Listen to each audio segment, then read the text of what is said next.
Hello, welcome to Issues with Cartoons, the show about cartoon and comics. My name is Carl Lucas. And I'm Kyle Windle. And this is kind of a special set of episodes. We'll be talking about the first appearance of Galactus. Yeah, so we, as listeners or viewers of the show are aware, we just finished up our coverage of All-Star Superman in the lead up to James Gunn's Superman film that just released. And we also last week talked about Superman meets the Fantastic Four. And now we're going to be preparing for Fantastic Four First Steps, and we're going to celebrate that film by covering the Galactus trilogy and all of its different iterations in media. Incarnations. Yeah, but no better place to start than where it all began. So we're going to start with Fantastic Four issue 48 by Stan Lee and Jack Kirby and the coming of Galactus. And Carl, you have been doing a reread of the Fantastic Four for the last, I don't know, however long. You've been kind of taking your time with it, but you've read this very recently. Even before we planned this. It's pretty fresh in my mind, and I started doing the reread. I had Unlimited, and then I canceled it for a bit, and then I think when we started talking about doing the podcast, is when I got Unlimited again. So I had access to all the books, and that's really when I started reading it again from from 6 on or something like that. That just kept going because I couldn't stop reading it. Yeah, it's I mean, well documented, well discussed how the Fantastic Four by Stan Lee and Jack Kirby is kind of the quintessential Marvel comic of the 60s, maybe even beyond that. This particular set of issues is generally considered sort of like the best example of why it's special. Because this is it's a 3-part epic. It's got global stakes. It's got exciting new characters. It's got incredible storytelling. It's got all kinds of stuff worth discussing. And it's no wonder that they've been going back to the well on this particular story since 1964 or whenever it was published. And not only that, but like the series of issues that lead up to this and are after this too are notable, because it's like you get the lead up to this is like the Frightful Four, and then you get the Inhumans, and then you get Silver Surfer, and then you get Galactus, and then you get Black Panther. And they're all in a row. And you got This Man, This Monster in there. You have I forgot about that. You have all kinds of. You're right. It from like the mid 30s through the 60s. It's a crazy ride. It's a crazy ride of a lot of big ideas, which leads me to kind of give Jack Kirby a lot of credit. And that's what a lot of comic historians say. And there's a whole question about how much of the workload was distributed between Stan Lee and Jack Kirby in their Fantastic Four run, or any of their runs, but I think it kind of ebbs and flows depending on what time period you're talking about, what issues you're talking about. I think when we're looking at the span of issues you're talking about, I think a lot of it is Kirby. It's just some magic was happening. Yeah, whatever the combination is, it created some magic, is unquestionable. What I love about the Galactus trilogy, just right off the bat, is that it's picking up the end of the Inhumans arc. Yeah, you even have Black Bolt wearing the crown that he dons. I love that. Which is a great panel when he originally does that, you know. And probably the issue previous to this, huh? Smacks Maximus and puts that crown on his head. Oh, well, Maximus deserves it. I just love... Joe Sinnott is on inks, as he will be on inks for the majority of the early days of the Fantastic Four. Is he the best inker? Is he the best Kirby inker? It's him or Mike Royer. I mean, It's got to be one of those two. I mean, there have been a lot of great inkers and not so great inkers on Kirby, but I think when I close my eyes and I think of Jack Kirby art, it's either Joe Sinnott's thing, or it's Mike Royer's Orion. You know what I'm saying? Like, it just depends on what era. Certainly for the 60s, I think just the composition of this is so strong. You have Bing in the foreground, kind of fading back. there's a middle ground with Karnak and Reed, and then the Inhumans. Yeah, they're all kind of fanned out in different directions. It really gives you that kind of chaotic feeling. But yeah, so brief summary, just because it's not super relevant to the Galactus trilogy as it is. But this is kind of picking up threads from last issue. There's your smack. Oh yeah, there it is. Maximus getting smacked for being a jerk. But basically, the Fantastic Four are kind of caught in the middle of this love this color. Power struggle. This limited color. Anytime they can play with kind of surrealist coloring in this, I really like that. But anyway, it culminates with Maximus putting up a negative zone around Atalan, which is the home of the Inhumans, and Johnny and Crystal get separated. Yeah, and there's a romance story between Crystal and Johnny that's kind of been developing, and this is kind of the end of it for now. Yeah, as they get separated by this. And if you're just tuning in for our Fantastic Four coverage, go back. We have been covering Avengers: Earth's Mightiest Heroes for the majority of our show. Mm-hmm. But even though it's an Avengers cartoon, we have talked about a few Fantastic Four issues by Stan Lee and Jack Kirby. So if you go back to, I think it's episode 5, we talk about the first appearance of Black Panther. Yes. Which features a lot of Johnny lamenting the loss of Crystal and like kind of feeling sorry for himself and things like that. And it's love at first sight. When Johnny sees Crystal, he's in love. It's my favorite Johnny Storm pairing. But and then in another episode, I'm not going to remember offhand which one, but it's the Kree Sentry episode. 459. Right. We do read the issue. I think it's number 64 or something like that. That features Johnny and Crystal after they've reconnected and reunited. That's so right. We have talked about that relationship on the podcast before, but I just love this like romance comics level of emoting and just great acting. Yeah, great acting. I was going to say the characters and some Johnny punching the wall here. So you go from this sort of like Shakespearean royal, basically superhuman story to outer space, and just pausing at the composition of just the Kirby dots and the space and all this. Almost could be Steve Ditko. It does read a little bit of Ditko. Abstract, very abstract. But I want to talk about this. The Silver Surfer. This is the first time he shows up. And I think it's worth noting, spending a little time about these panels specifically, because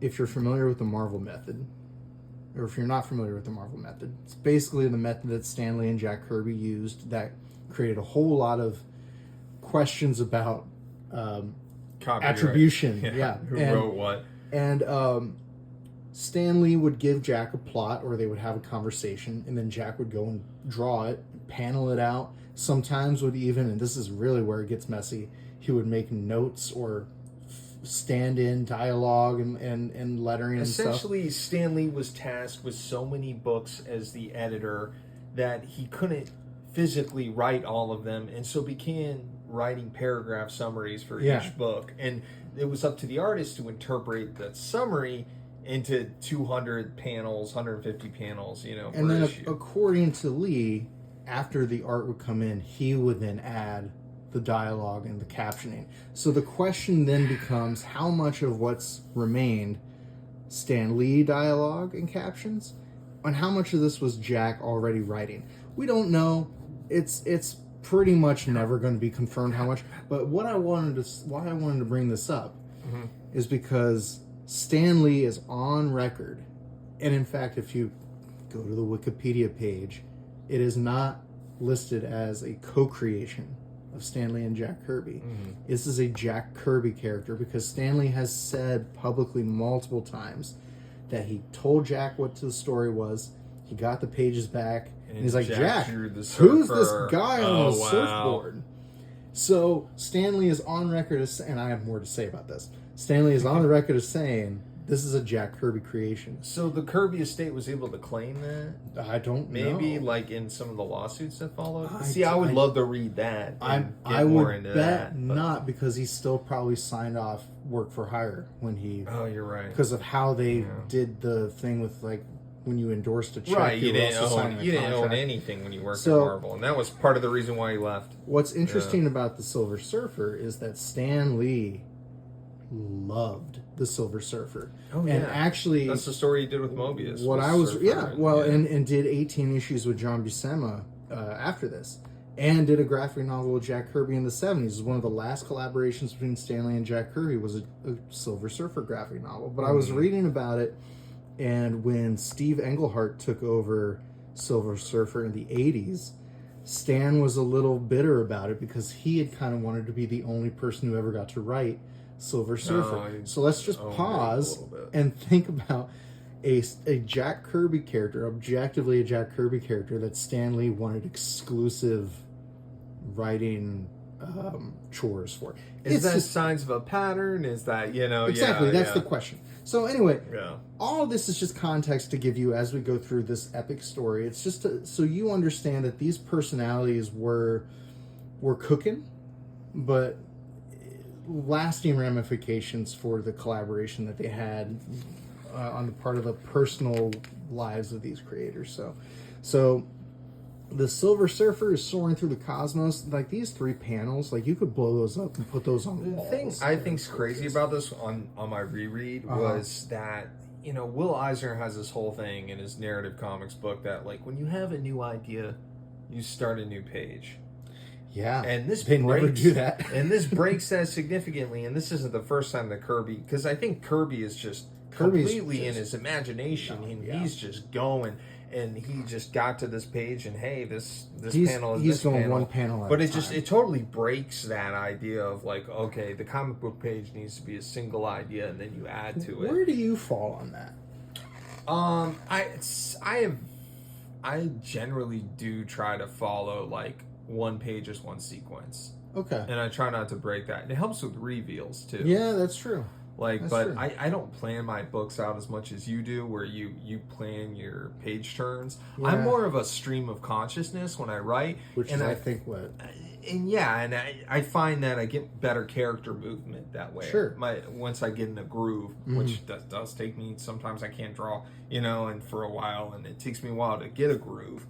But once my imagination's going, I just let the river take me. I love that. It would be the best thing to say. Well, I guess I only ask because I see the benefits of both. I see the merits of both. Because in this I sequence, do too. I have a reason. When I get to the end of this sequence, I have a reason to keep going on to the next page because I have a new idea that I need to follow. But then it is kind of neater and a little more clean to just have a new concept on the next page. So that when this page is isolated, you also have to remember that Will Eisner was creating Spirit comics for a newspaper insert. So it's a little different context. It is different, but I like you're talking about the flow of this going from this to this, because I feel like everything on this page is great at guiding the viewer's eye. Yeah. From the board to this hand to this plane. Yep. It's like really great. Everything's directional. Even these comets are directional. Right? Yeah, like get us that Z pattern that Scott McCloud talks about. I had forgotten, because I've read this 3 or 4 times. I had forgotten that the scrolls show up. I did too. Now, in your reread, is this the first time since, say, Super Skrull they've shown up? I think you're right. I think you're right. They've only shown up at this point maybe 3 times, and this is one of the early appearances of the Skrulls. So I think it's interesting because then in later iterations, Galactus destroys the Skrull homeworld, and that creates the space opera starts playing. So they've always kind of had a tie into this whole mythology. I will say, for just people that might be new to Marvel, that the Skrulls show up in Fantastic Four #2. Yeah, they're like one of the first villains that really show up, and you're right. They quickly move on to Super Skrull is like the next big threat from the Skrulls. So anyway, Carl, you're a Star Wars fan. Okay, and there have been questions about things like Darth Vader and Doctor Doom, or like the Source from the Fourth World and the Force in Star Wars, and like a lot of Jack Kirbyisms kind of spilling their way into Star Wars. I don't think anyone's really talked about the twin sons in the Galactus saga showing up on like the first sequence of the Watcher kind of messing around with the sky. Do you make anything of that? I don't think so. I just thought it was a funny coincidence. It's a funny coincidence, and I really think George Lucas was ripping off like Carlos Castaneda and like Flash Gordon. Yeah, Flash Gordon. John Carter of Mars. I think his mind was more into that. I think it was a hodgepodge, but we've talked before. Like I only say it because I think it's so funny that we have twin sons here, and I just rewatched New Hope the other day. Okay. But we've said, I think we talked about this with Superman. Even the greatest ideas are composites of other ideas that came before it. Like everyone's art working influences art. It's a conversation. So anyway, things are going on. The sky has got twin suns, and then it catches on fire, and I love this panel of Reed. It's good lighting on the inking. But this sequence, this is a classic Kirby crowd sequence. Lots of depth with questionable perspective and planes of depth, but incredible. It reads incredibly chaotic and really well. And they're blaming the Human Torch for the sky being on fire, which gives you that kind of Marvel characterization of civilians and their relationship to superheroes. How you communicate your observations is your style, and Kirby just really had his own style and his own presentation here. Man, they're gonna chuck bricks at him. Man, that's harsh. How are you gonna catch Human Torch with a brick? I don't know. I love the various iterations of this is the jet cycle, but all the different vehicles in the Fantastic Four I've just always loved, and the lettering on It's Clobbering Time is always Artie Semick is the letterer. I always love how he letters their catchphrases. It really stands out. This is crazy. He just flicks a civilian in the face and knocks him back. But anyway, I don't think anyone's written the Thing as well since this run. Like you mentioned that last episode. I really do. I feel that way. It's just it doesn't feel right when it's not hard Kirby when you and have Stan 100 and some issues of I know that one voice character is established. Yeah, like that's what he sounds like. I'm a little more forgiving than you are. I think there are some who've done it pretty well, but I can appreciate, especially since you're in the middle of rereading. I'm like caught in the moment a little bit too, Yeah. so my opinions may change. Yeah, sure. Later on. And like we have made no apologies about how in the bag we are for Jack Kirby. So that's what I mean. I don't think anyone's surprised to hear you say that. I just love all the cosmic cutaways to the Silver Surfer, and just thinking that this was fun. This was not mandated. This is just Kirby. I want to draw this guy flying through space, and he had a vision, he had an idea, and he executed it. I love that. This is a classic panel of Sue checking up on Reed, and Reed being like, "For the love of Pete, girl." Yeah, I'm in my lab. Leave me alone, woman. The scruffy, type thing. Yeah, scruffy Reed Richards with his. It's important to bring up too that they just got married. So this is after the wedding. How soon after the wedding was this? This is really. So it's like within the year. Yeah, we're newlyweds. Reed, why don't you want to talk to me? And he's just like, "Go away. I'm in my lab." Not very good, Reed. Not very good. He thinks he can shut me out of his life. So Sue, Johnny looks out and sees that the sky is no longer covered in flames, but it's now covered in rocks. And Sue takes that as an excuse to pull Reed from his work, and the Watcher shows up. Watcher also debuted in the Fantastic Four. I don't remember what issue it was, but I think it was a Red Ghost issue. Maybe not. I think you're right. But it's pretty early on. I can't remember the specifics. But either way, he's there to say, I've said that I wouldn't interfere, but this threat coming is just too important. The Silver Surfer is coming, and behind him is Galactus, and it's the first time we get mention of Galactus. And I just, again, all the cosmic stuff.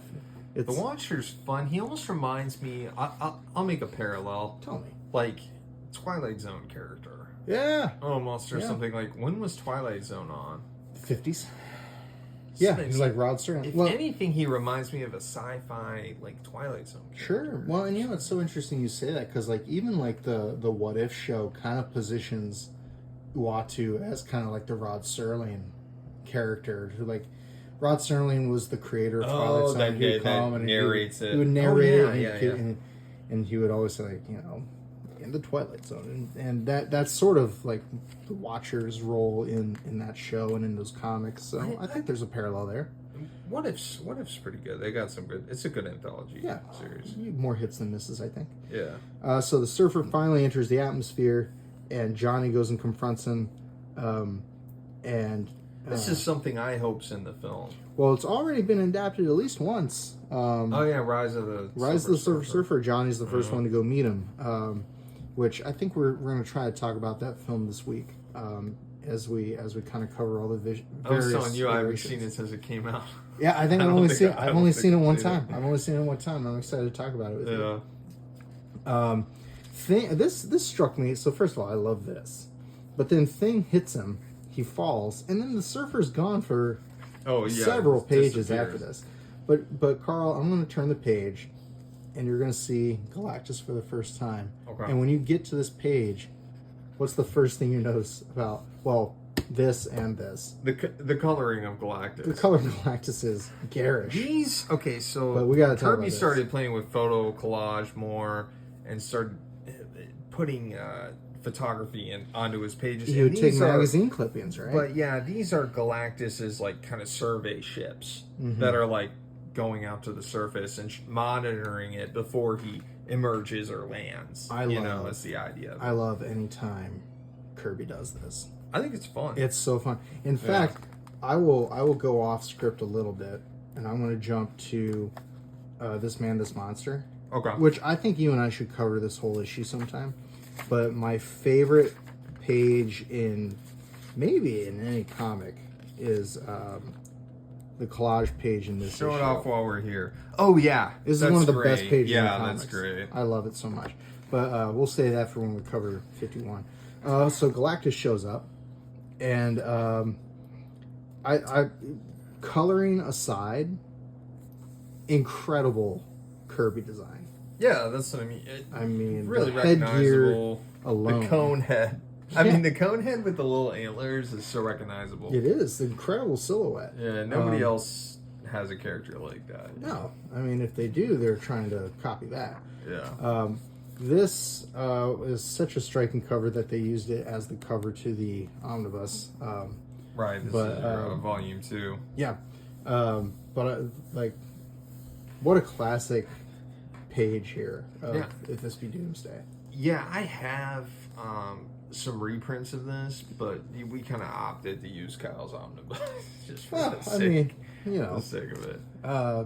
It wouldn't have bothered me either way. Yeah, I just want to say that my Fantastic Four reading experience as a kid was kind of spotty, because it was like I had a reprint of one, I had a reprint of, they did Marvel Masterworks single issue reprints in the 90s, and so I had a 5 with the first appearance of Doctor Doom. Cool. And so I had they do something similar now with Yeah, the facsimile editions. I had a reprint with this story too, with the first appearance of Galactus too. But like I said, my Fantastic Four, I was missing all these, all these holes and stuff. So that's a lot of reason why I'm doing my reread. Sure, it's just to fill everything in. I have all the. They're so good. They're so good. I love the display lettering in these too. The lettering's top notch. Yeah, this one's Sam Rosen. So I guess Sam Rosen and Artie Simic must have traded off lettering every issue. I imagine it's time consuming. Probably. Maybe you probably couldn't physically do 2 back to back, but maybe. This is classic.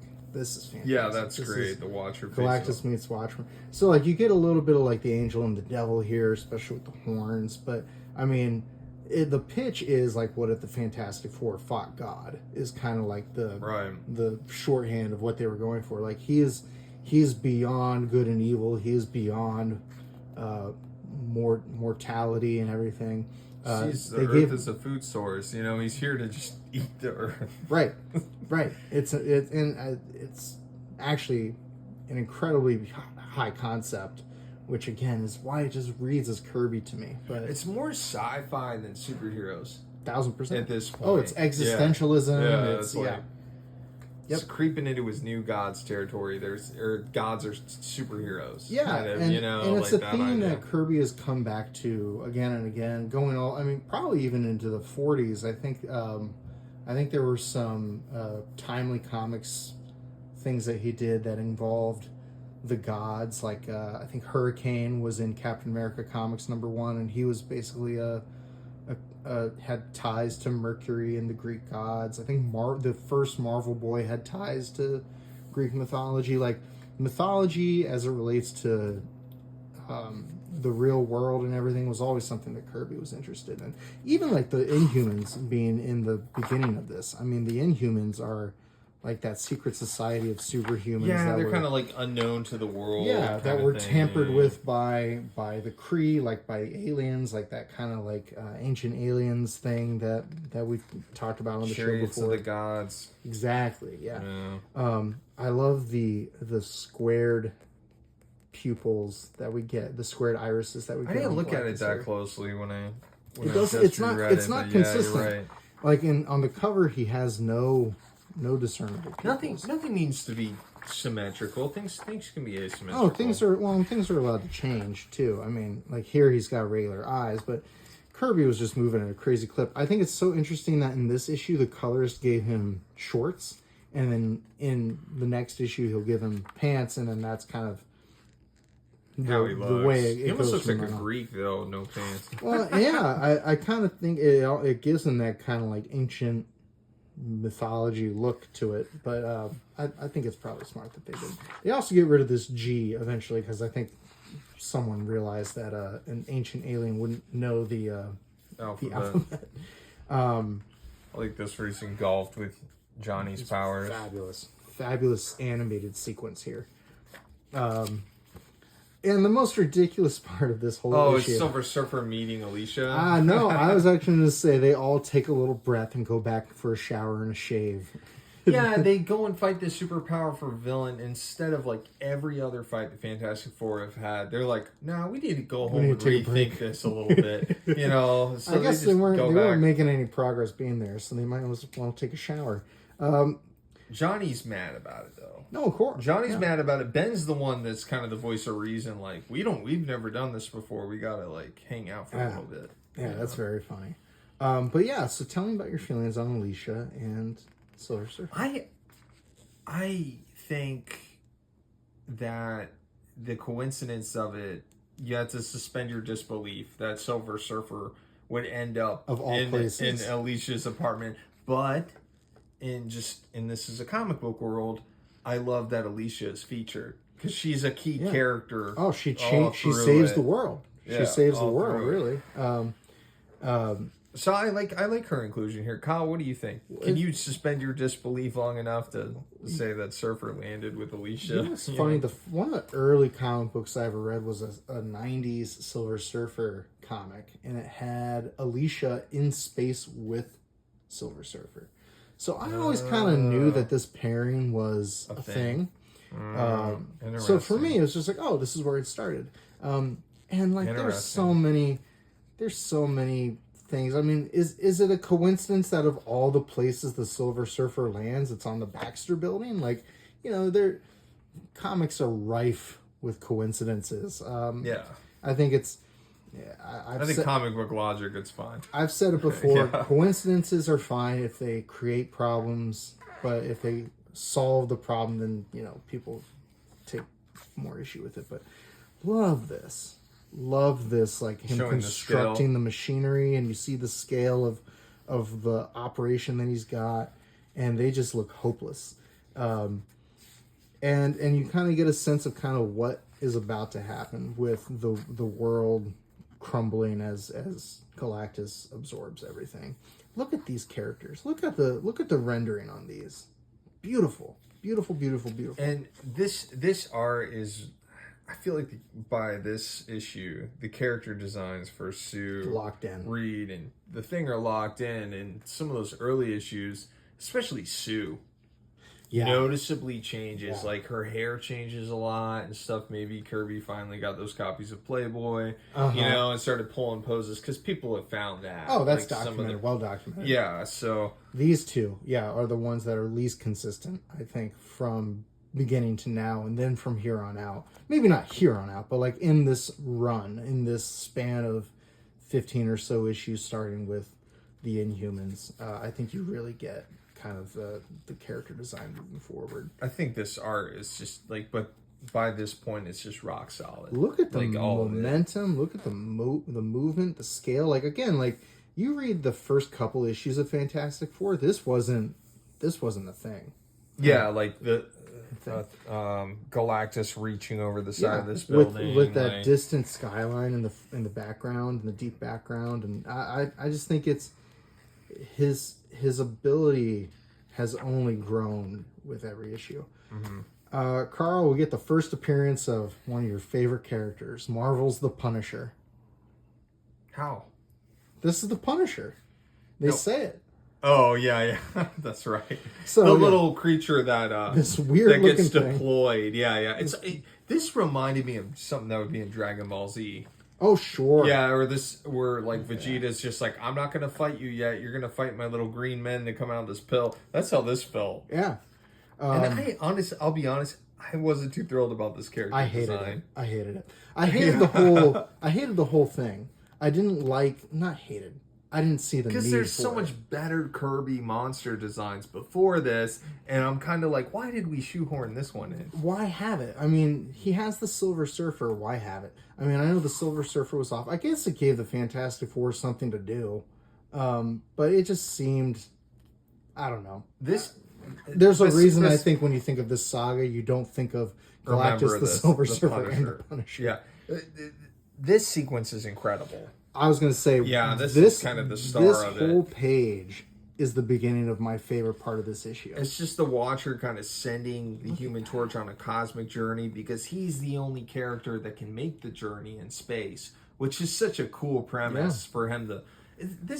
If this were a modern Marvel comic book, if this were a modern Marvel comic book, this would be a whole miniseries, or this would be a whole issue. Yeah, because a lot happens. Well, what I was going to say is, if this belongs in a modern book, like that is a incredible abstract image. That's something you'd see now. But look at this. I mean, in the last issue, we had all the Silver Surfer flying through the cosmos and everything. So Kirby got to kind of flex his cosmic muscles here. And now he's like, well, in this issue, I want to keep doing that, so I'm just going to do Johnny Storm. I can't believe he drew this in a month. Look at this. It's crazy he drew this in a month. I mean... It's like insane. And we compared the cosmic stuff to Ditko in the last issue. Mm-hmm. This feels very Kirby, though. And maybe it's the tech. But like this is like what I think of when I think of Cosmic Kirby is stuff like this. Right. I think some of it is the tech and stuff. Yeah. For me, anyway. But incredible inventiveness. Like I don't know. But I mean, like despite the Punisher's character design here, I mean this shot of Galactus in silhouette behind him is pretty cool. For sure. I mean, and the fight's fine. It gives Thing an excuse to punch somebody. Yeah. I mean, this is goofy, but I don't, honestly, it doesn't last long enough to really even be a thing. But it is a footnote. But the cliffhanger is that at the end, Alicia has convinced Silver Surfer to save the world and betray Galactus. And that gives the Watcher a reason to kind of clutch his pearls and think, oh no, he's going to screw everything up. I'm unclear how exactly that would screw things up. But... we're in for like a final confrontation. I love this. I love this cover. I think it's so bizarre that the subheading of this climax issue is the Human Torch goes to college. Yeah, like that's what the readers are concerned with. Right. Human Torch finally going to. I do give Marvel props for aging their characters in real time. I do too. I think that's something that separated them from DC, and something that perhaps modern Marvel could stand to remember. Brown is also an interesting choice as a background. I wonder if that's accurate to. Yeah, well, we did get Tom DeFalco's Spider Girl, and I think that's like as close as we'll ever get to like Marvel aging the characters. Yeah, I really do. Hickman's Ultimate Spider-Man. Yeah, or Hickman's Spider-Man. They would try. We'll try to move things forward, and then like, yeah, we'll walk it back, or we'll try to move things around. That's how it feels. It feels like this give and take. Yeah, right now. 1 step forward, 2 steps back, kind of thing. Yeah. The Starland Saga of the Silver Surfer. Great splash page. Great. Look at the perspective of the board. I was gonna say. I would never think to draw that. The 3-point perspective, the scale of Galactus with the Fantastic Four, with the Silver Surfer in the background, the tech in the foreground, the tech in the background. Great display lettering. This is a great page, this is basically the fight between Galactus and the Silver Surfer as we run up to the conclusion, and just the panels of Galactus just enveloped in energy are great. Like, I love this. I love that big meaty Kirby hand. And just this fight is exciting to watch. And again, we talk about like directional clues, like even the smoke leading you across the page. I mean, the flow's so good. It makes you want to read it. Yeah, for sure. And even with all this like directional lines going on, like you still have movement to kind of lead you across. But this sequence had to be fun for Kirby. I mean, this is kind of reminiscent of what we just talked about. Johnny's Cosmic Journey. That's what I mean. This might be one of my favorite. I guess it's like a B plot or like a side story part of it. It's like a side quest. Side quest, out of the whole thing. Like of our many detours, fighting Galactus. I think this is the most fun. Yeah, definitely. Like visually, certainly.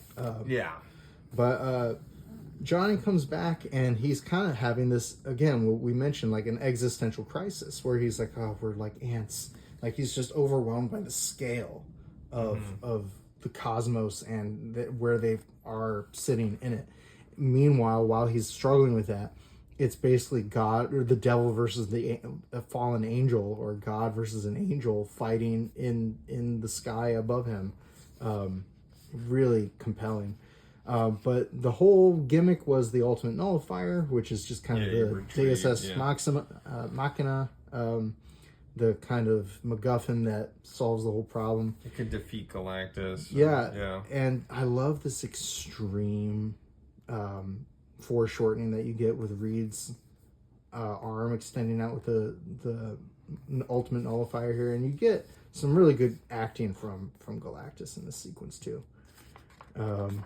And so he agrees to leave Earth alone as long as you give him the nullifier. He will leave. I love that it's a trade. It wasn't a standoff. It could have very easily been another standoff. Yeah. And they didn't go that route. They had Reed hand over the nullifier, which I liked. Yeah. I wonder if anyone's tried to like tell a story where he turns on the ultimate nullifier. I bet that's happened. Maybe in Burns' run? Who knows? I don't know. John Burns definitely someone who would have done something like that. This is very consequential because as punishment for turning against Galactus kind of clips Silver Surfer's wings and removes his ability to travel through space-time. So he's now trapped on Earth, which is going to be the status quo for the next 5 to 10 years. No, actually, because Steve Englehart took over in the 80s, so it would have been for another 15, 20 years. And then more importantly, Superman becomes his herald, which right. you can check out in our Superman Fantastic Four episode. We did a whole episode covering the Superman Fantastic Four one-shot. Yes, please go watch that. It's really, it actually pairs very well with this story. Yeah. You can tell that Dancher, I mean, a lot of the tech you see in this issue are used again in that particular issue. I'm thinking specifically of this machine. Kyle, in the Silver Surfer cartoon, are the Fantastic Four mentioned? We're going to cover that. I seem to remember it just being Silver Surfer and Galactus. They are not in the... That's what I mean. So it's almost like a retelling of this, like without Fantastic Four. As we kind of head into the end of the Galactus part, let's kind of will clue the audience Okay. into kind of All our right, plan. all right. So there have been This page is incredible, by the way. incredible. This Well, art, and you can kind which of, we've been saying the whole time. I feel like every page turn, I'm like, that's this is incredible. great. That's incredible. Yeah, that's fantastic. That's fantastic. you can tell too that he's probably approaching deadlines because now we got 4 panels and 2 I panels. think he does that. I do. I really do think that's a thing. But you don't notice it because they're such good images. But so the Galactus trilogy has been in other media adapted 3 times. And we're going to cover them. So there's the Hanna-Barbera 60s cartoon. There was the Fox early 90s Fantastic Four cartoon. And there was the Fox late 90s Silver Surfer cartoon. There's also the Rise of the Silver Surfer. And then in comics, they retold it in the Ultimate line. So we have... We're going to cover all this. All those that we're going to cover. That's the point. We're going to have this big net of, like, you could watch our content and see all the Galactus appearances. So by the time you go see the MCU version of this story, you will have the context of every other attempt at telling this story in other media and even in other continuities in comics. So that's the hope anyway. Okay, so, and also this, I love anytime you get all 4 of them in a shot reacting to something. And again, with that kind of abstract color, and I just think it's beautiful. And the body language is just so striking to me. But yeah, you're right. This is like an incredible Kirby cosmic image. Yeah, and I feel like he would repeat stuff like that later. Sure, yeah, he would riff on that concept all the time. This is great because so they carry Johnny off, and it's just Ben and Silver Surfer, and they're kind of having a back and forth when Alicia shows up, and Alicia totally blows past Ben Just check on Silver Surfer. And that Ben gets offended. That breaks Ben's heart, and this sets up this man, this monster, which you'll also see this character shows up and hints at this man, this monster. That's what I mean. Also. Like, this Galactus saga sits between all these other great stories. Yep. Yeah, it does. Like, they can't exist without the others. That's really true. And I think fans think of the Galactus saga as sort of like a standalone thing. Mm-hmm. But it's very enmeshed. It's entrenched with other stories. This is the sort of springboard for Silver Surfer's status quo. Solo he's going to fly around the world and discover the world. So Stan knew he wanted to riff. I think he did. And I think before his solo series comes out, I think he comes back for the Doctor Doom arc later. I think in like the 60s or 70s when Doom steals his surfboard. Can I say that Stan wanted to surf with the Surfer? I mean, you could, and be a pretty painful pun. But I mean, he wanted to hang with the Surfer. He wanted to make some waves. Oh yeah, he definitely made waves. Wow, that was amazing.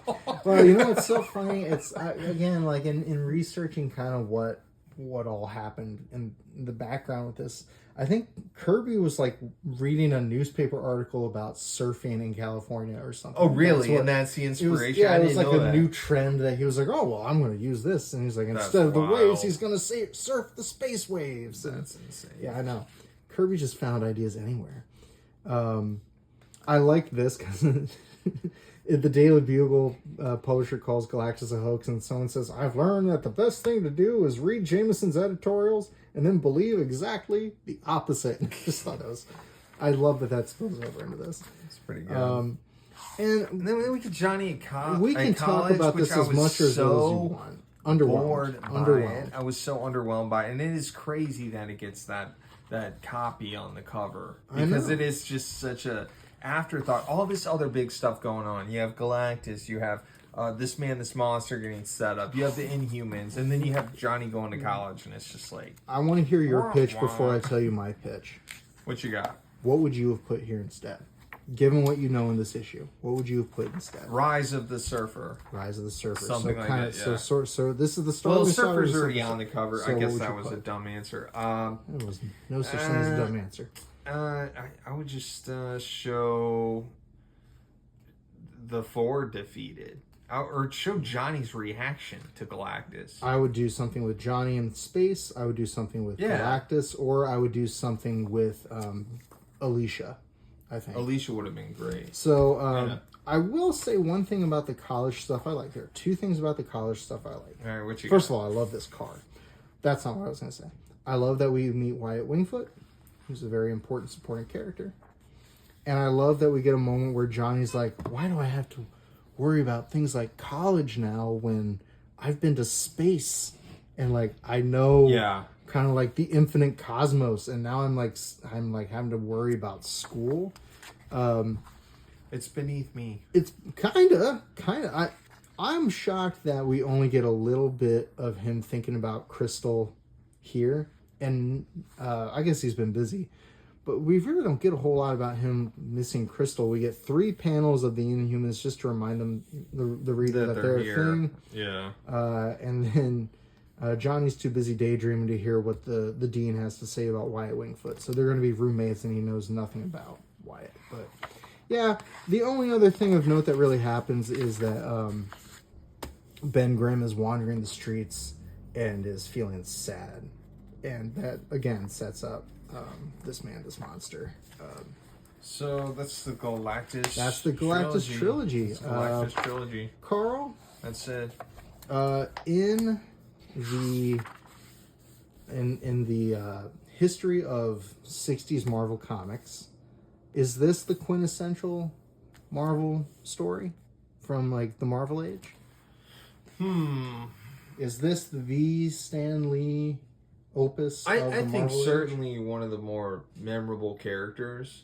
You know, Galactus is memorable, but you know, I think there's so many great stories from this era, and if you read them all in a chunk like I have, I don't know. Hard to narrow it down. Yeah, I think so. I definitely see why fans look back on this and they're like, wow, what a great moment. And Silver Surfer would become a huge character later, so I think it's notable for that too. I think just artistically it's incredibly notable. But I mean, I don't think you're wrong. Any final thoughts on the Galactus trilogy?